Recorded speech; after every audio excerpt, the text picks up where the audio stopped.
Students, कैसे हो आप सब। उम्मीद करता हूँ आप और आपकी जो स्टडी है वो बहुत अच्छी चल रही है। आज की वीडियो में हम क्लास 10th के अंदर एक्सरसाइज 5.2 के क्वेश्चन नंबर 7 से स्टार्ट करने वाले हैं। Find the 31st term of an AP whose 11 term दी हुई है 38 एंड 16th टर्म दी हुई है 73। तो बेसिकली ये जो क्वेश्चन है ये बिल्कुल एग्जाम्पल नंबर 5th के जैसे, और ऐसे क्वेश्चंस बहुत इंपॉर्टेंट है। इससे पहले मतलब ये सब एग्जाम्पल्स की वीडियो या सब पूरी एक्सरसाइज की जो पूरे चैप्टर की जो प्लेलिस्ट है आपको नीचे डिस्क्रिप्शन बॉक्स में मिल जाएगी, आप जाके चेकआउट कर सकते हो। एग्जाम्पल्स आपको जरूर करके जानी चाहिए। तो यहाँ पर हमें 11th टर्म गिवन है कितनी, 38। हमें 16th टर्म गिवन है कितनी, 73। इसका फॉर्मूला कितना होगा, a + 11 - 1 इंटू डी। इसका फॉर्मूला कितना होगा, 16 - 1 इंटू डी। तो यहाँ पर ए आ गया a + 10d is equal to 38। तो a + 15d is equal to 73। तो बेसिकली हमें 31st टर्म ढूंढना है, ठीक है। 31st टर्म मतलब हमें बेसिकली ये पता करना है। तो अगर मुझे ए और डी पता लग जाए तो मेरा काम बन जाएगा। अब आपके पास दो इक्वेशंस हैं तो दोनों को लिख लो। a + 15d is equal to 73, a + 10d is equal to 38। तो बेसिकली सब्ट्रैक्ट करना है। ऐसे क्वेश्चन हमने बहुत किए हैं, ठीक है। प्लस है तो सब जगह पर माइनस माइनस आ गया। अब ये आपस में कट गया, ए और ए आपस में कट गया। 15d - 10d 5d। तो 73 - 38, तो 13 में से 8 गए तो 5 आ गया। यहाँ पर 4 बच गया, 4 में से 3 गए 35, ठीक है। तो बिल्कुल मैंने सही लिखा है। तो d कितना आ गया, 35/5। अब ये आपस में आप कट कर दो, ठीक है। तो d कितना आ गया हमारा, 7। अब जैसे ही d पता लग गया हम a की वैल्यू निकाल सकते हैं, चाहे यहाँ पर वैल्यू फिल करते हैं चाहे यहाँ पर। मैं हमेशा छोटी वैल्यू फिल करता हूँ क्योंकि यहाँ पर छोटे नंबर्स हैं, ठीक है। तो a + 10d, d कितना है, 7। तो a + 70 इज इक्वल टू 38। तो a कितना आ गया, 38 - 70। तो यहाँ पर बेसिकली कितना आएगा, 2 और 42 आ गया, ठीक है। नहीं सॉरी, 42 नहीं आएगा, 32 आएगा। तो यहाँ पर बेसिकली आएगा -32, ठीक है। ए भी हमें पता लग गया, डी भी। अब जो मर्जी हमें वो पूछ लें, ठीक है। अब वो क्या कौन सी टर्म पूछी है, A31। इसका फॉर्मूला होगा a + 31 - 1 इंटू डी, ठीक है। तो a कितना है, 32, यहाँ पर आएगा 30, d कितना है, 7। तो A31 इज इक्वल टू -32 210। तो इसमें से माइनस करो तो यहाँ पर आपके पास आएगा 178। तो 30 जो फर्स्ट टर्म है आपकी वो कितनी है, 178। आई होप ये आपको क्लियर। देखो बहुत आसान था। दो टर्म्स दी हुई हैं, 11th और 16th। तो दोनों में से दो इक्वेशन आ गई, दोनों को सॉल्व किया, डी की वैल्यू वापस फिल की तो ए की वैल्यू बस। और इस क्वेश्चन में कुछ भी मुश्किल नहीं था। अब देखो ये आपका नेक्स्ट क्वेश्चन है और यहाँ पर भी ना वो जस्ट आपको कंफ्यूज कर रहे हैं। क्वेश्चन वही पिछले वाला ही है। अब क्या पूछा है, an AP consist of 50 terms of which third term 12 दी हुई है, लास्ट टर्म 106 दी हुई है, फाइंड 29th टर्म। तो बहुत ईजी है। तो देखो यहाँ पर हमें ए थर्ड दिया हुआ है, कितनी, 12। हमें लास्ट टर्म वो दी हुई है 106।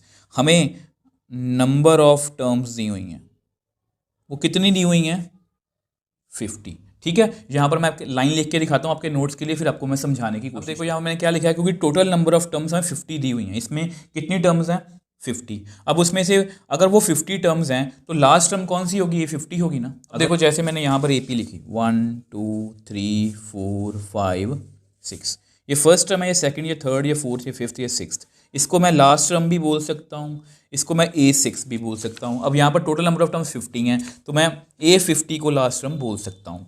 तो विच एम्प्लाइज A50 का फॉर्मूला क्या होगा, A + 50 - 1 इंटू डी। इसमें समझने वाली बात बस यही है। तो A50 हमें कितना दिया हुआ है, 106। A हमें नहीं पता, 49D। तो ये आपकी एक इक्वेशन आ गई, ठीक है। आल्सो हमें थर्ड टर्म दी हुई है 12। तो A + 3 - 1 इंटू डी। तो A + 2D is equal to 12। तो हमारे पास दो इक्वेशंस आ गई। तो बेसिकली देखो यहाँ पे फ़ायदा क्या, देखो ये यहाँ पर ये भी बोल सकते थे कि ए 50th टर्म कितनी है 106, वो उन्होंने जान के आपको जानबूझ के आपको कंफ्यूज किया कि लास्ट टर्म 106 है। अब बहुत से बच्चे क्या करते हैं कि लास्ट टर्म को वो ना ए एन लिख लेते हैं। अब ए एन का वो फॉर्मूला फिल करेंगे, a plus n minus one into d is equal to 106। अब ये एक इक्वेशन है, एक ये वाली इक्वेशन है a plus two d is equal to 12। तो यहाँ से आपका सॉल्व नहीं होगा क्योंकि दो वेरिएबल होने चाहिए इसको सॉल्व करने के लिए, ए डी, ये एन फालतू में आ रहा है। अब एन का मतलब कि मैंने झंझट यहाँ से मतलब ख़त्म कर दिया कि टोटल नंबर ऑफ टर्म 50 हैं, तो ये आपकी 50th टर्म जो है वो आपकी लास्ट टर्म है। तो अब जस्ट हमें दोनों इक्वेशंस को लिखना है। अब आपको पता है यहाँ पर लिखते हैं a plus 49 d is equal to 106, a plus 2 d is equal to 12। तो इसको जस्ट सब्ट्रैक्ट करना है तो कर देते हैं, यहाँ माइनस आएगा, यहाँ माइनस आएगा, यहाँ माइनस आएगा, ठीक है। तो यहाँ पर क्लियरली ये कट हो जाएगा। तो 49 में से 2 गए तो 47 डी। अब 106 में से 12 गए तो आएगा आपके पास 94 आई थिंक, ठीक है। तो डी कितना आएगा 94 बाय 47, 47 2 ज़ा 94 होता है, ठीक है। तो यहाँ से मेरे पास डी की वैल्यू कितनी आ गई 2। अब किसी में मर्जी में फिल कर लो, अब ये छोटी है तो इसमें फिल कर रहा हूँ, a plus 2 d is equal to 12, a plus d कितना है 2, ठीक है। तो ए कितना आ गया 12 माइनस 4 8। तो हमारा ए कितना आ गया 8, डी हमारा आ गया 2। बस काम ख़त्म हो गया हमारा। 29 टर्म पूछी है। नाउ ए 29, इसका फॉर्मूला आपको पता है 29 माइनस 1 इंटू डी। ए कितना है 8, 28 यहाँ पर 2, तो 8 प्लस यहाँ पर कितना आएगा 56, तो 829 कितना आ गया 64। तो देयरफॉर 29 टर्म कितनी आ गई 64। मैं बार बार बोल रहा हूँ यहाँ पर फॉर्मूला एक ही है, वो जस्ट आपको बातों में उलझाने की कोशिश करेंगे। यहाँ पर भी उन्होंने यही किया, लास्ट टर्म जानबूझ के दी, थर्ड टर्म दी। अब बच्चे यहाँ पर उलझेंगे कैसे कि वो लास्ट टर्म को उन्होंने वही क्रैम किया होता कि ए एन का मतलब ये वाला, अब फिर वो इक्वेशन सॉल्व नहीं होगी। बट यहाँ पर क्या था, उन्होंने बोला कि टोटल टर्म्स कितनी है 50, तो इसका मतलब लास्ट टर्म जो है वो A50 है। तो वहाँ से मैंने अपना जो क्वेश्चन है पहले D निकाला, फिर A, और हमारा आंसर जो है वो आ गया। अब देखो ये आपका नेक्स्ट क्वेश्चन है 9th, ठीक है। ध्यान से क्वेश्चन को पढ़ना। If the third and 9th term of an AP are 4 and -8, तो हमें दो टर्म्स दी हुई हैं। तो जैसा कि मैं आपको बोलता हूँ, दो टर्म्स अगर हमें दे दें, वहाँ से हमें A और D निकाल सकते हैं, उसके बाद जो मर्जी पूछ लें। अब यहाँ पर उन्होंने कोई ऐसा नहीं है कि कोई 10th टर्म पूछ ली, 11th टर्म पूछ ली, उन्होंने क्या पूछा, which term of this AP is 0। तो ये बहुत अच्छा मतलब कि क्वेश्चन है, और ये आपको जैसा कि बार बार बोल रहा हूँ, ये एग्जाम्पल नंबर 4 के जैसा है, वहाँ पर मैंने आपको लॉजिक भी समझाया था।